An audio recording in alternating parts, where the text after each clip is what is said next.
All right, so 7.1 is ratios and proportions. So the basics of ratios are on the front side of the page and proportions are on the back. Basically, a ratio is the comparison of two quantities. So you have two amounts and you're comparing them. It says by divisions. It means in fraction form. So the ratio A to B can be written as A over B or A colon B. The order matters on ratios because it says A and then the word to B. That A comes first, so A is the numerator, or A is on the left in the colon form. And then B came second, so B is the denominator, or it comes second when you write it in colon form, in ratio form. And B, it says also B cannot be 0 because you can't divide by 0. It's impossible to divide by 0. That's just one of the math rules. You can't do it. Don't even try. It's against the rules. All right, so the first example is in 2007, the Boston Red Sox baseball team won 96 out of 162 games played. Write a ratio for the number of games won to the total number of games played. And that part right there tells you what order to put the ratio in. Games won to total number of games. So you have to write it in that order. And it says games won was 96. So it would be 96 to total 162 would be like that, or you could write it as a fraction, 96 over 162. Both of those are correct. They mean the same thing. The second example, this might be a little different. So if there's something new today, this is going to be it. So if there's something new today, this is going to be it, what I'm about to say right now. Okay? And that is talking about extended ratios. The extended ratio, 2, 3, 4, can be rewritten as 2x to 3x to 4x. And it's whenever you're given a ratio with three pieces, it's called an extended ratio, and it's in context to something. In this case, it's in context of the angles of a triangle. And you should have some sort of total value number that either you can gather based on what you're talking about. You're talking about a triangle, and we all know there's 180 degrees in a triangle. So we know the total here is going to be 180. Or it's going to give you a value for like the perimeter or something like that. So whenever you see three values in your ratio, that tells you you're going to put some x's in there and then set up an equation. So in this one it was, those are the angles of a triangle. And we know we can add up the angles of a triangle. And it's going to equal 180 degrees because the triangle angle sum theorem tells us that there is 180 degrees in a triangle. And then you solve for x. After you find out what x is, in this case x was 20. After you find out what x is, you plug it back in to find out what each angle is. So in this case, you'd have a 40 degree angle, a 60 degree angle, and an 80 degree angle. And I would say to write the ratio of the angles or the answer in ratio form, 40 to 60 to 80. And that matches, even though it's not exactly a ratio, I just feel like that order matches the order given in the ratio. I don't know if that's technically correct. All right, looking at the next one. In the 2007 Major League Baseball season, Alex Rodriguez hit 54 home runs and was at bat 583 times. What is the ratio of home runs to the number of times he was at bat? So we're writing a ratio. So we're comparing two values. Does it matter what order I put the values in? Yes. Absolutely it does. I have to match whatever it tells me in the problem. So it says home runs, 2, number of times at bat. So that's what I have to match. And it says 54 home runs. So 54, the colon, you say 2 whenever you read that.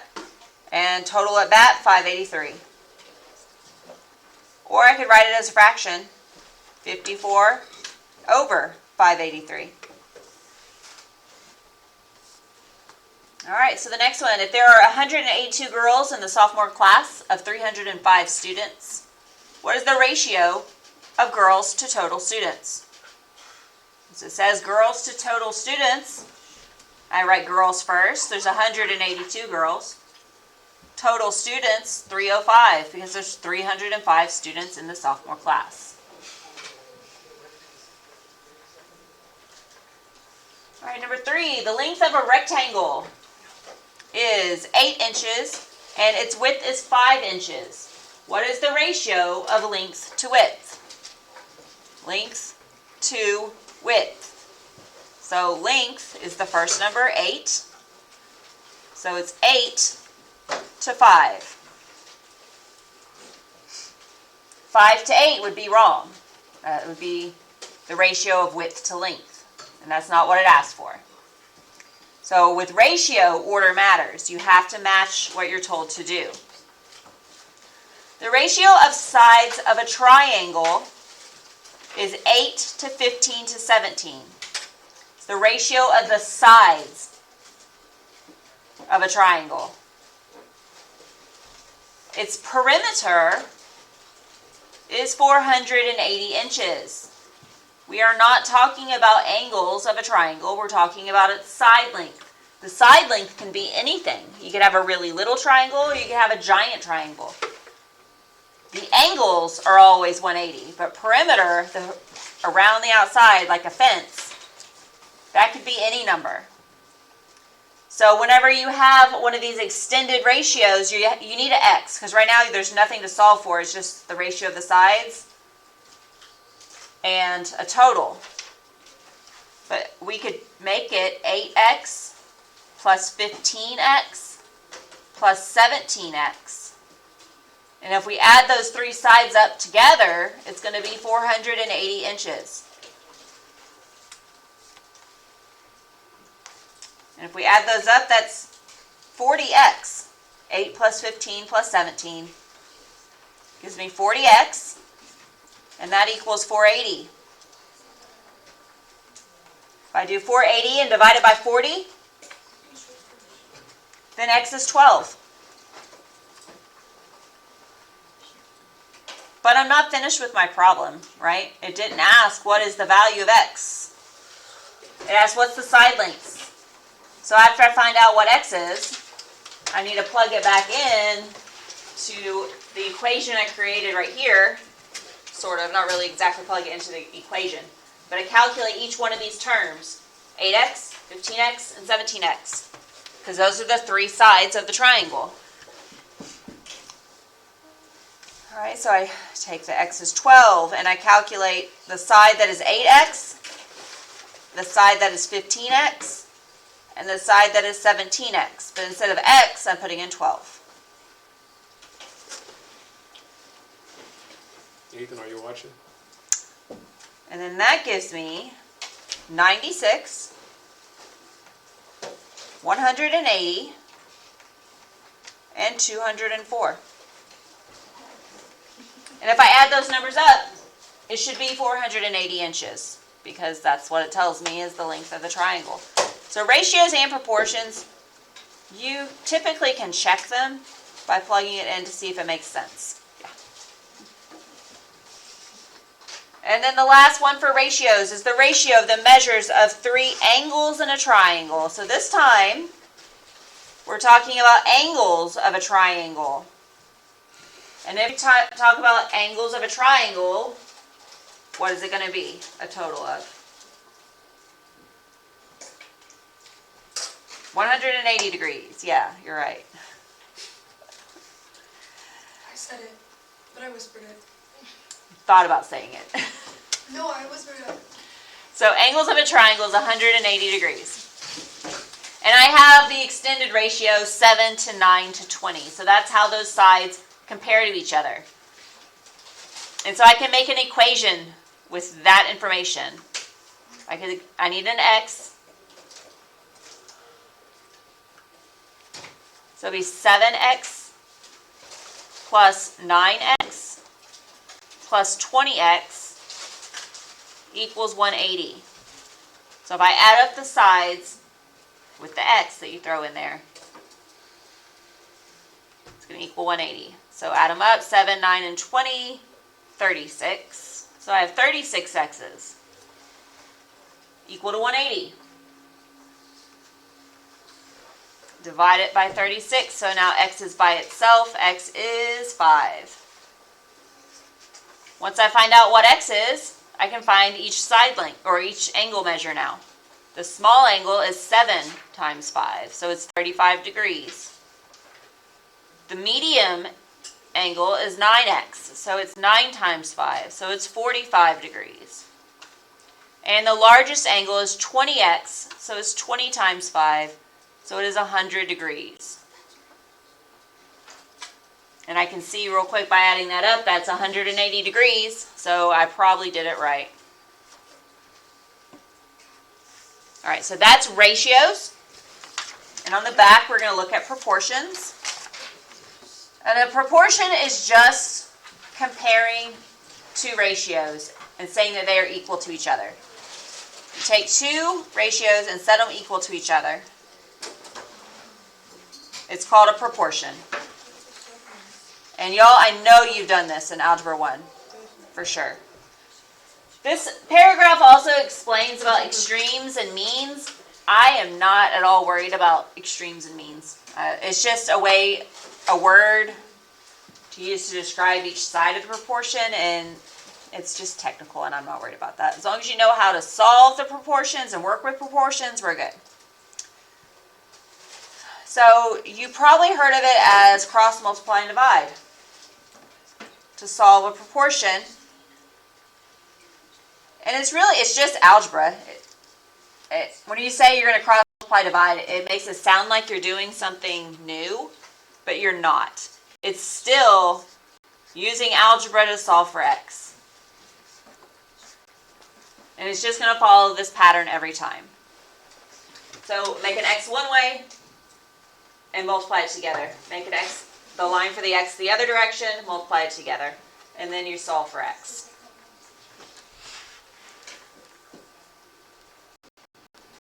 All right, so this example talks about Mayor Hernandez conducted a random survey of 200 voters and found 135 approve of the job she's doing. If there are 48,000 voters in the mayor's town, how many approve of the job she is doing? So we're going to estimate, based on the sample, what the total might most likely be. On this, it doesn't really matter which order you set up your ratio in, as long as you're consistent in your problem. So this one has been set up as the sample, the approval over the sample size, right? Let's write up that approval. Make it even easier, smiley face. The people that are happy with her performance over the total sample size.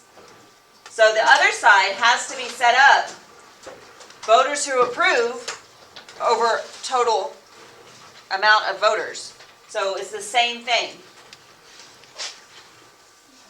Whatever your first one is, your second one has to match. But if I did it flipped, it wouldn't matter. As long as they're both flipped. So then I did 135 times 48,000 and 200 times x. Set them equal. Solve. Find out that if out of 48,000, 32,400 should have an approval of the mayor based on the sample size. Okay, so I'm just going to solve some of these. I'm going to go ahead and just skip number 1 because I feel like it's too basic. We'll do number 2. I'm given a proportion and I'm solving for the variable. So since I have a proportion, I'm going to make my x, and that tells me how I'm setting up my problem. So 3 times 24 equals 8 times y. 3 times 24 is 72. So 72 equals 8y. And then I'm going to divide by 8. So 9 equals y. And if I plugged it back in, I could check my answer real quick. I could do the ratio on the left, 3 divided by 8, in my calculator and get a decimal. And then on the right, if I plug in a 9, do 9 divided by 24, I should get the exact same decimal, because that's what it means. If it has an equal sign, it means these are the same. So whatever this decimal value is, has to be the same as this one, because that's what equal means. So that's a way to check real quick to see if you're correct. Another way of looking at it is, you know the denominator, you started with 8 and you ended up at 24. How would you get there? Well, if I said 8 times 3, 8 times 3 is 24. And then apply that same change to the numerator, 3 times 3, that's 9. So it changed by a power of 3.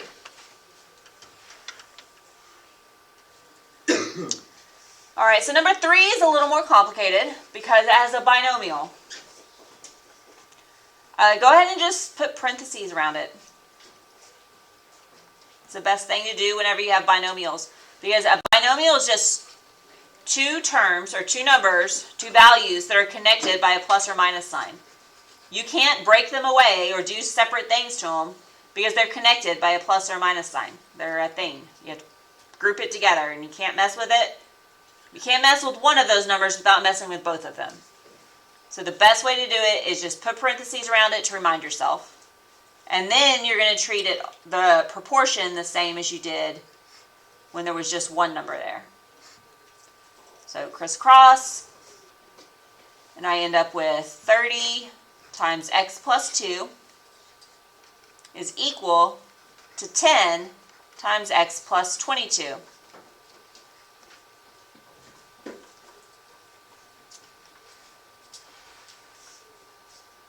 And since I have parentheses and I'm multiplying, to multiply times both parts. So I get 30x plus 60. And do the same thing in the second set. Equals 10x plus 220.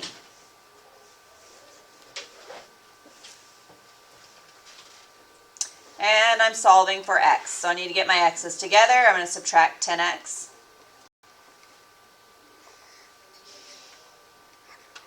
$20x plus 60 equals 220. So we need to subtract 60. 20x equals 160. And last, we're going to divide by 20. So x equals 8.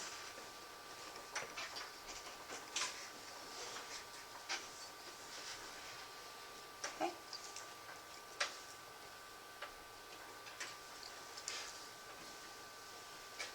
I'm going to do one more. Number 4. What just happened? Oh, there we go. Number 4. Same thing. It's a proportion. I'm going to make an x.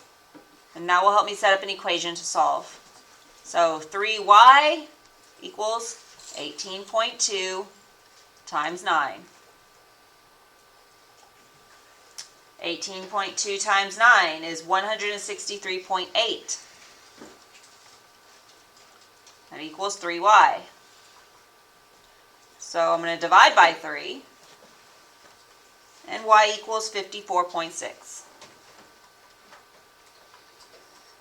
So proportions are pretty easy. You're just going to follow the same steps every time.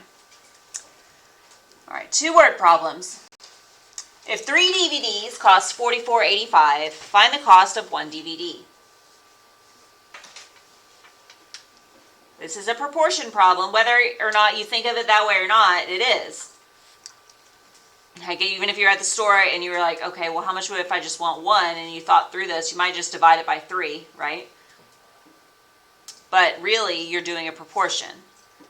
So, again, it doesn't matter if the 2 things I have here are numbers, the number of DVDs, and how much they cost.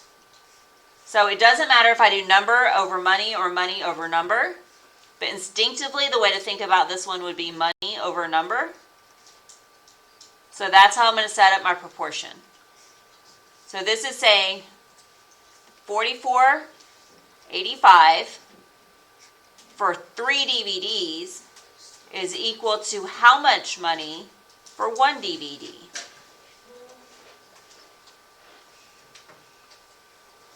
And if I do solve it with a cross multiply and divide, since the denominator is 1 on the x side, all I'm saying is 44.85 divided by 3 equals x. But I can still rewrite it.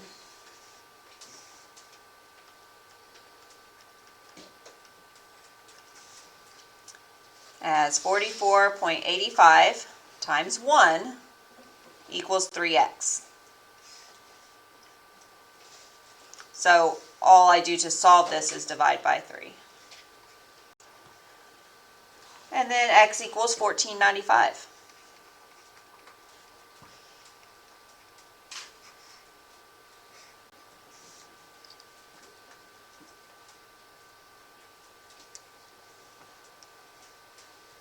And then the last one,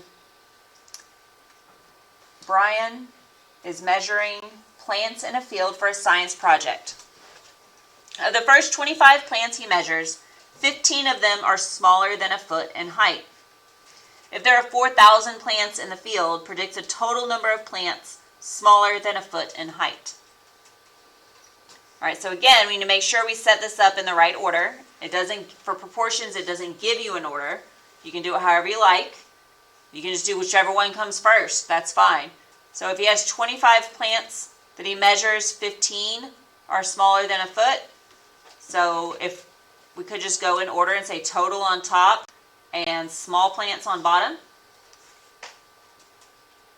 I like to clearly, like I did the last one too, set up my ratio, like the format of my ratio. How am I going to solve my proportion? So that when I set up the proportion, they match that. So the total was 25. The small plants were 15. That's going to be equal to, now I have 4,000 plants, and I want to know how many are small. So that's x. Total over small equals total over small. And then I can solve it. 25 times x equals 15 times 4,000. So this is going to be 25x equals 15 times 4,000. 15 times 4,000 is 60,000. And that equals 25x. If I divide it by 25, then x equals 2,400. So to answer the question, how many plants are smaller than a foot out of the 4,000? Well, 2,400 plants would be smaller than a foot.